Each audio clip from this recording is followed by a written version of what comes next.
seguramente en histología han llevado ya muscular también, así que eso un poco yo creo que les va a ayudar. Desde ya embriológicamente, los músculos de manera general se forman a partir del mesodermo. ¿Listo? De manera general, entonces todos los músculos se forman a partir del mesodermo. Aquí estamos mencionando tres tipos de músculos: esquelético, liso y cardíaco. El esquelético tiene como origen mesodermo paraxial. El liso y el cardíaco, su origen es mesodermo esplácnico. Cuando digo mesodermo esplácnico, acuérdense que me estoy refiriendo a esta hojita del mesodermo lateral, porque esta hemos dicho que es mesodermo esplácnico visceral, ¿se acuerdan? ¿Ya? Entonces, a partir del mesodermo esplácnico o visceral, se van a formar el músculo liso y el músculo cardíaco, ¿ya? Ahora, aquí hay una cosa bien interesante. Nos dicen de que si bien el músculo liso y el cardíaco se forma a partir del mesodermo esplácnico o visceral, hay una excepción de músculo liso que no se forma del mesodermo esplácnico, sino más bien del ectodermo. ¿Cuál es la excepción? Estos, los músculos pupilares de las glándulas mamarias y las glándulas sudoríparas, que si bien es músculo liso, pero no se forma del mesodermo esplácnico, sino más bien del ectodermo. ¿Ya? Y consideren ese detalle. Aquí nos hablan del músculo esquelético. Prácticamente el músculo esquelético es todos aquellos músculos que revisten nuestro esqueleto, ¿no es cierto? Así que los músculos que se forman en la cabeza se van a formar a partir del mesodermo paraxial. Los de las paredes corporales, extremidades también.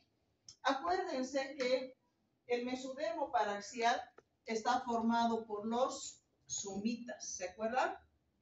Habíamos dicho que esta parte ventromedial del somita formaba lo que es el esclerotoma. Y este esclerotoma daba lugar a tres tipos de células, ¿se acuerdan? Era a los osteoblastos, ¿sí? A los condroblastos, ¿y aquí más? Fibroblastos. Muy bien. Fibroblastos. Y esta parte dorsolateral dijimos que se diferencia en dermomiotoma. Y este dermomiotoma va a formar el dermatoma, que va a formar la dermis de la piel. Y el miotoma va a formar músculos. ¿Listo? Bueno, aquí les están comentando de que cuando los somitas se encuentran en la parte de la cabeza, se llaman somitómeros. Y cuando los somitas van desde la parte occipital hasta la última parte, se llaman somitas.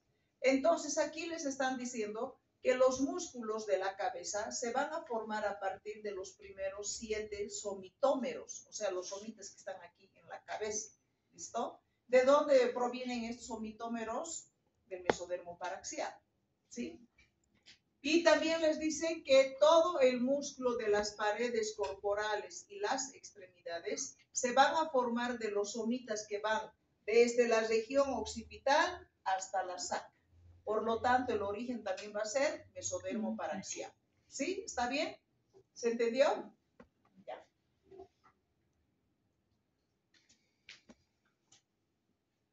Aquí recordándoles un poco de lo que aquí ya les he explicado.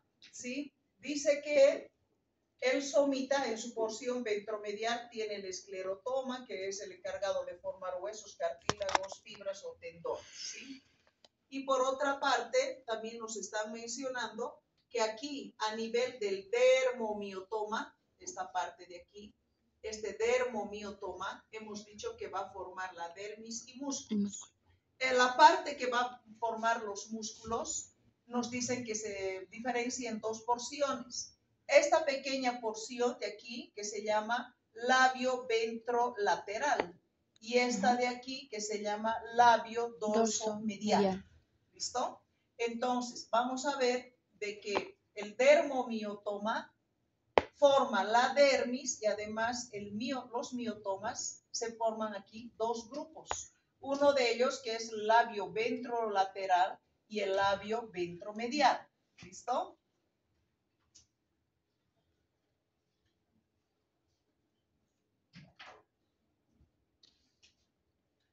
Bueno, ahora aquí nos dicen lo siguiente, que el labio ventrolateral, este de aquí, ¿sí?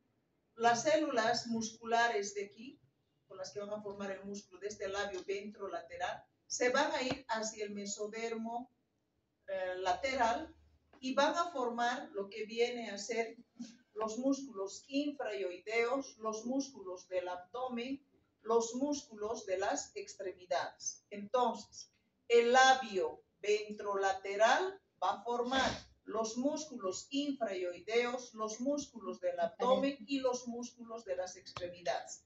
Ya en anatomía habrán visto ustedes que a nivel abdominal tenemos los rectos del abdomen, el oblicuo interno, oblicuo externo y el transverso del abdomen. ¿No es cierto? Esos son los músculos del abdomen. En cambio, nos dicen de que los miotomas que se quedan aquí en esta región van a ir a formar todo lo que son los músculos de la espalda, la cintura escapular y los músculos intercostales. ¿Listo? Entonces, no se olviden que las células de aquí, de esta parte que es el labio ventrolateral, van a formar los músculos infraioideos, los de la pared abdominal y las extremidades. En cambio, los que permanecen aquí en esta parte del miotoma, ¿sí?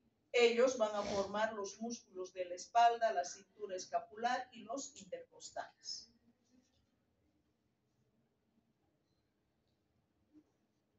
Esto es bien interesante porque nos están hablando de algo nuevo que no se sabía.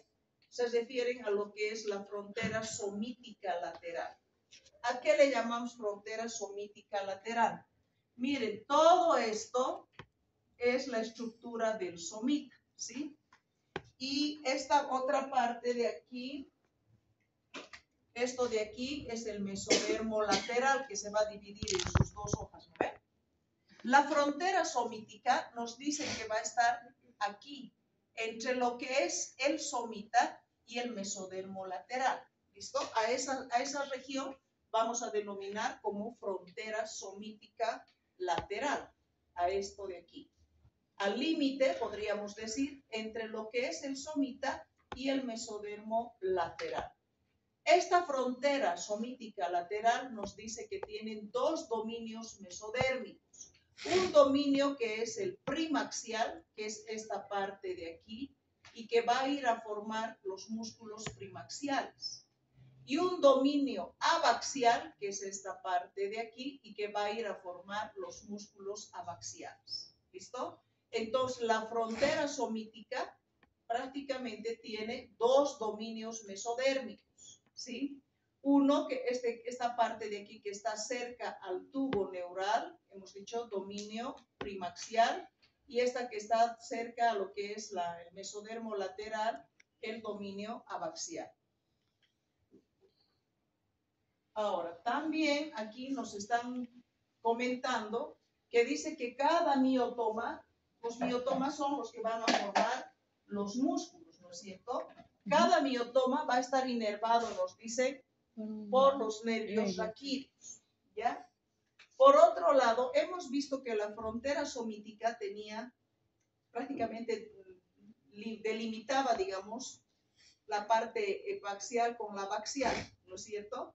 Ahora, aquí nos dicen también que esta frontera somítica lateral va a limitar lo que es la dermis de todo lo que corresponde a la espalda, que va a ser formado por los dermatomas, y la dermis que va a formar toda la parte de la pared corporal va a formarse a partir del mesodermo lateral. Les resumo de forma más clara, ¿sí? Aquí ya estamos viendo que la dermis que de la espalda se origina de los dermatomas de aquí, ¿sí?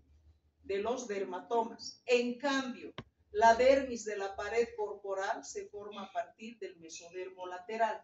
Esto ya lo estamos viendo aquí. Y cuando veamos el capítulo de tegumentario, vamos a volver a recordar esto porque en tegumentario vamos a hablar de la piel. Y ahí nuevamente nos van a recordar.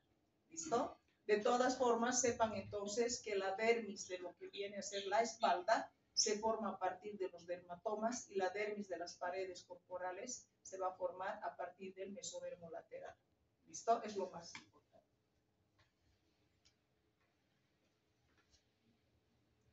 Bueno, aquí nos están hablando de que voy a un poquito todavía orientarse en el dibujito.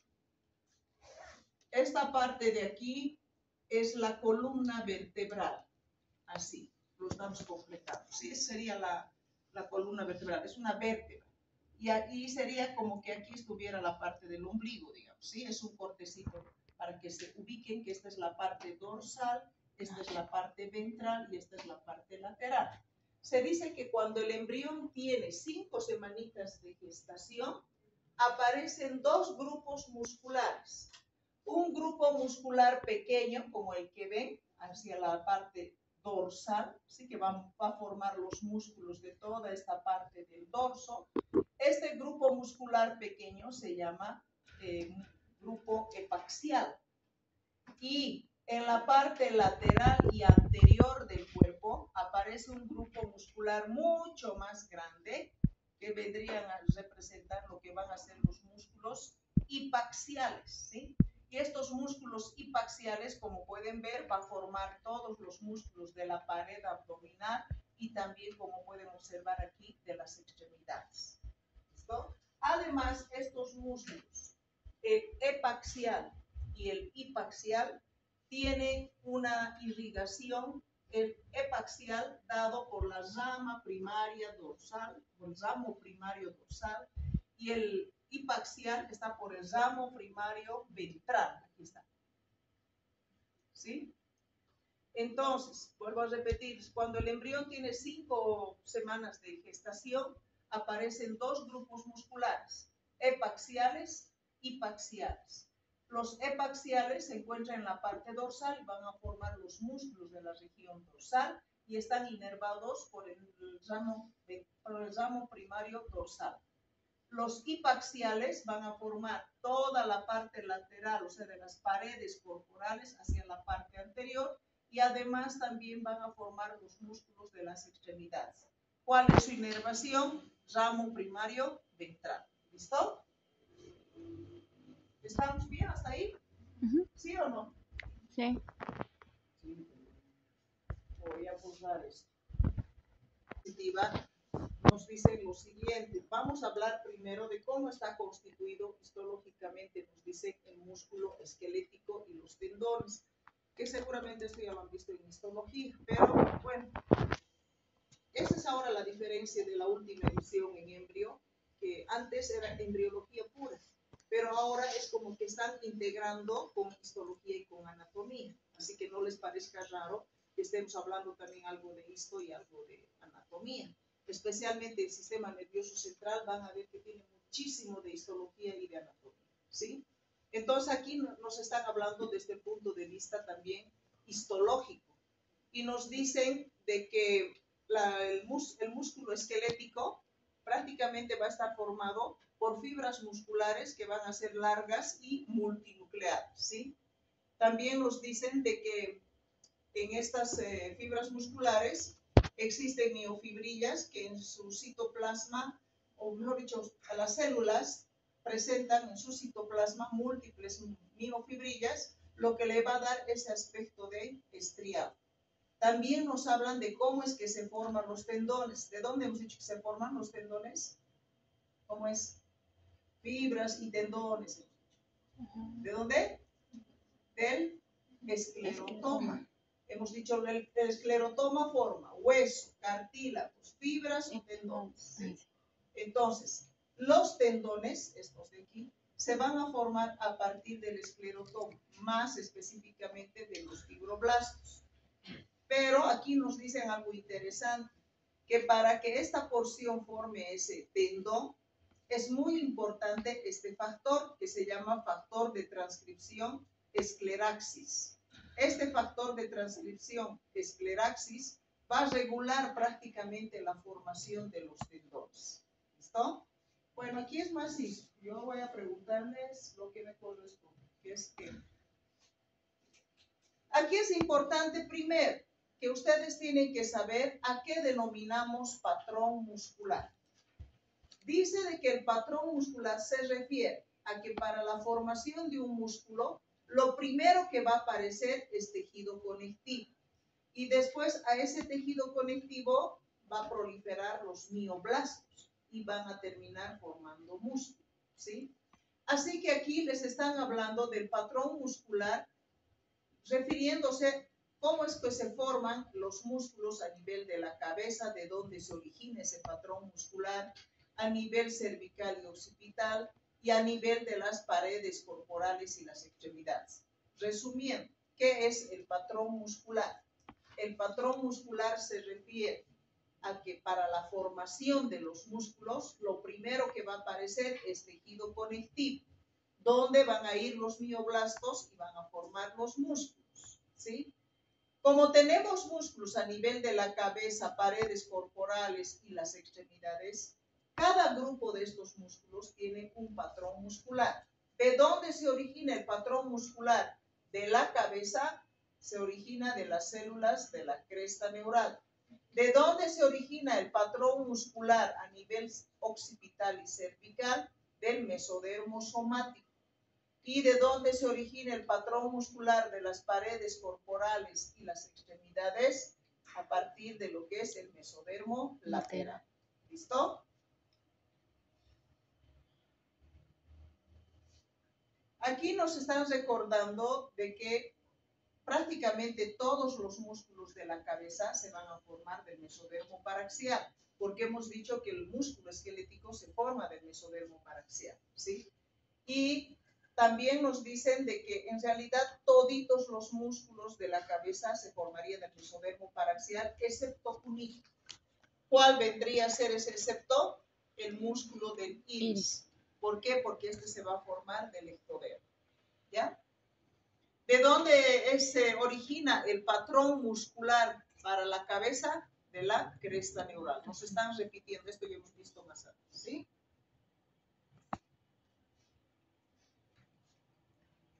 Ahora, hemos visto ya la anterior clase de manera un poco superficial, podríamos decir, cuando hablábamos de extremidades, hemos visto cómo se han formado las extremidades y también habíamos hablado de algo de los músculos.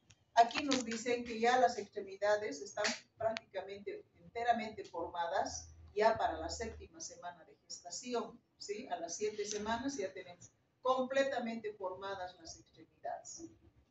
Y que nos dicen además aquí que ya habíamos visto también cómo se han ido constituyendo los músculos a nivel de estas extremidades. Si se acuerdan, dijimos de que los músculos de las extremidades se va a formar a partir de varios segmentos musculares. Dijimos del superior va a ser los primeros 5 cervicales, más los 2 torácicos, y para la extremidad inferior van a ser últimos 2 lumbares y los 2 primeros sacros, ¿no es cierto? Entonces eso nos están volviendo a recordar aquí, ¿ya? Y nos dicen el patrón muscular, ¿de dónde se forma el patrón muscular de las extremidades superiores e inferiores? Del mesodermo lateral. Hablando del músculo cardíaco, ustedes esto ya han visto también en histología. Aquí, bueno, nos hacen un pequeño recordatorio nada más. Primero, acordarse de que el músculo cardíaco y el músculo liso se forman a partir del mesodermo esplácnico o visceral. ¿Listo? El músculo cardíaco es un músculo muy especial que está prácticamente formado, con bastantes discos intercalares. Y aquí nos dicen algo interesante, que algunas células musculares de este músculo cardíaco tienen una distribución, diríamos, irregular de algunas miofibrillas, y estos van a constituir lo que son las fibras de Purkinje. ¿Se acuerdan de las fibras de Purkinje?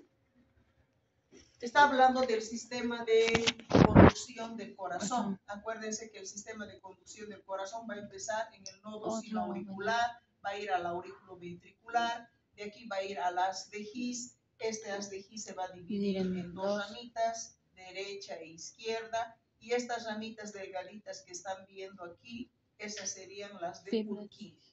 ¿Listo? Eso lo vamos a ver a más detalle en corazón. Hablando del músculo liso, pues el músculo liso tenemos en varios órganos, ¿no es cierto? Por ejemplo, a nivel de la aorta dorsal y las grandes arterias, tenemos músculo liso. También puede ser a nivel de las arterias coronarias, a nivel de la pared intestinal. También tenemos músculo liso, pero que no se origina del mesodermo esplásmico visceral, sino es una excepción que se forman del ectodermo. ¿Cuáles habíamos dicho? 3. Músculos del iris, músculos del esfínter y dilatador de la pupila, glándula mamaria, de las glándulas mamarias y las glándulas sudoríparas. y de las glándulas sudoríparas. No olviden, ¿ya? Esos son una excepción de músculo liso que se forma del ectodermo. El resto de músculo liso que tenemos a nivel de los vasos sanguíneos, tubo digestivo y demás, se originan del mesodermo esplásmico o visceral. Por otra parte, nos dicen que un factor que actúa para la diferenciación de los tipos de músculo liso es el factor, es un factor de transcripción, ¿sí?, que va a ser responsable en diferenciar los distintos tipos de músculo liso. De aquí lo más importante que tienen que saber, músculo liso prácticamente encontramos a nivel de los vasos arteriales, venosos y tubo digestivo. Pero también tenemos músculo liso, que es una excepción que se origina del ectodermo. Hemos dicho músculo del esfínter dilatador de la pupila, de las glándulas mamarias y de las glándulas sudoríparas, ¿no? Ya.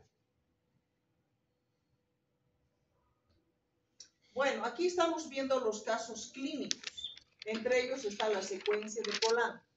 ¿Qué diferencias se encuentran entre este hemitórax y este? Eso, muy bien. Su compañera dice, bueno, aquí ustedes están viendo lo que viene a ser la areola con su pezoncito. Miren dónde está aquí. Está más lateralizado. Y además, fíjense que este hemitórax es completamente normal, está ligeramente abombado por la presencia de los músculos pectorales. En cambio, esta parte está plana, ¿sí? Entonces, ¿en qué consiste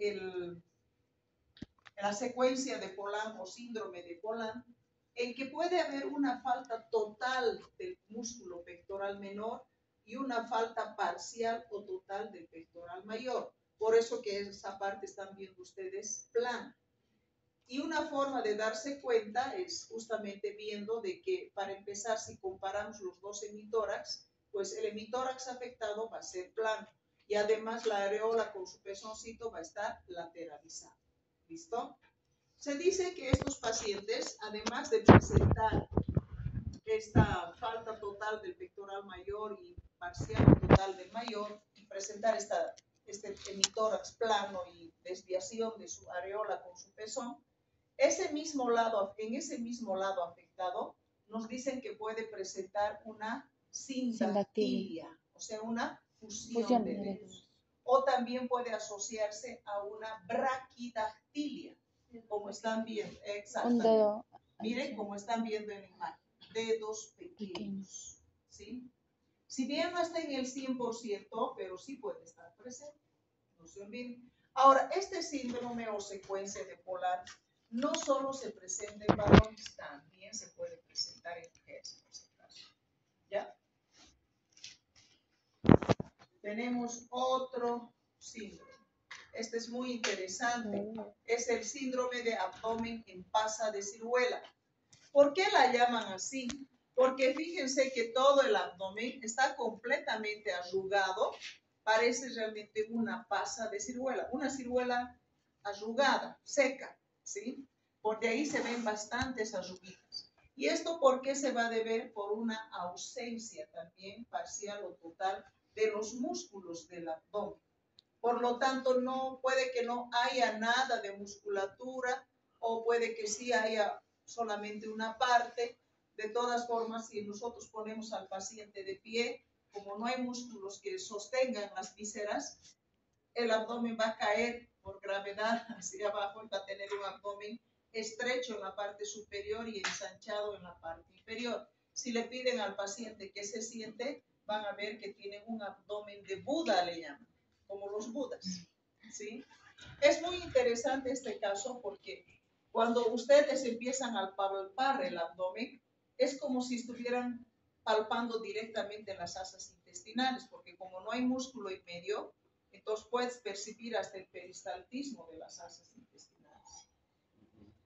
Algo muy importante de este síndrome es que además no solamente hay ausencia parcial o total de los músculos del abdomen, sino que también se asocia a una malformación de lo que es la vía urinaria y malformaciones del aparato genital, ¿sí? Entonces es como si hubiera una triada, digamos.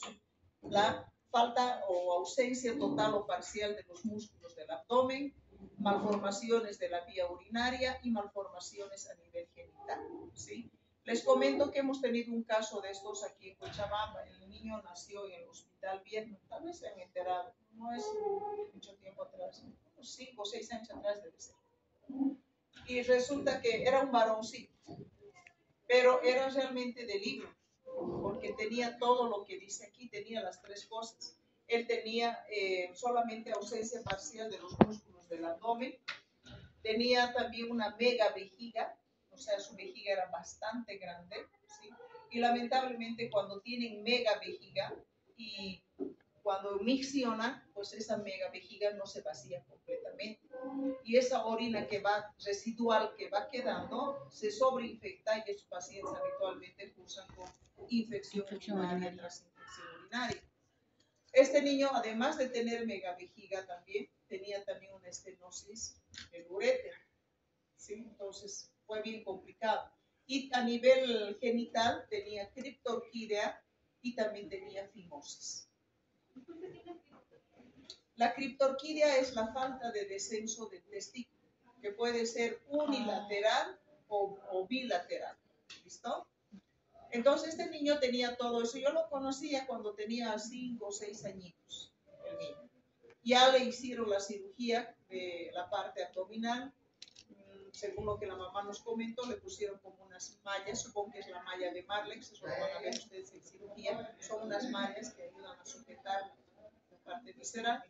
Y también ya le hicieron la cirugía a nivel de la vejiga, que es lo más importante, porque un niño que cada vez está con infecciones urinarias repetitivas, al final puede complicarse con problemas renales, ¿no es cierto? Entonces, seguramente por ese motivo han tratado primero de restablecer la parte de abdomen y vejiga. Y cuando lo conocí le faltaba la cirugía de criptorquídea y la fimosis. Y lamentablemente este niño era de una familia de escasos recursos. Entonces, y era el vecino justo de uno de los estudiantes de la universidad donde estaba trabajando.